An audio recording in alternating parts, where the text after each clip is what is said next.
ஒரு 10 நிமிஷம் தான் இருக்குமே, எல்லாரும் பேசிட்டு போயிட்டு வந்துட்டுன்னு. கத்தி கூப்பாடு போட்டுக்கிட்டு ஓடி வராங்க எல்லாம். எல்லாம் என் ஃபேமிலி தான். எல்லாரும் ஓடி வந்த பிறகு ஏன் இவங்க ஓடி வராங்கன்னு தெரியலையேன்னதே, ஐயோ! போயிட்டியேடா போயிட்டியேடான்னு. ஹாஸ்பிட்டல் நெறைய பேருக்கு நடக்கும். இவங்க வேற யாராவது பார்த்தாங்களா? என்ன நடக்குதுன்னே ஒண்ணும் புரியலையேன்னு நான் குடுகுடுன்னு ஓடுறேன். என்னாச்சுன்னு எல்லாம் என்ன இப்படி இறுக்கி புடிச்சுக்கிட்டாங்களோசரம் என்ன விடல. ஒண்ணும் இல்லன்னு என்ன ஃபுல்லா புடிச்சுக்கிட்டாங்க இறுக்கி. ஒண்ணும் ஆகல. அப்படியே சொல்றாங்க. அவங்க ஒண்ணும் ஆகலன்னு சொல்லிட்டு என்னோட உட்கார வைக்கிறாங்க.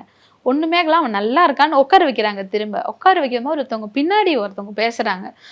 அவங்க சொல்லிதான் எனக்கே மொத அவங்க என்னங்கன்ற விஷயமா அவங்க சொல்லிதான் எனக்கு தெரியும். பவித்ரான்ற பொண்ணு யாரு அப்படின்னு கேக்குறாங்க. அதான் அவங்க தான், அவங்க மனைவி ஒய்ஃப் தான் அப்படின்னு சொல்றாங்க. உங்க ஒய்ஃப்னா யார்? இந்த பொண்ணா? அவன் உட்காந்துருக்கு பொண்ணா? அவன் எவ்வளவு பாசத்துல அந்த புள்ள பேரை பச்சை குத்தி இருக்கான்.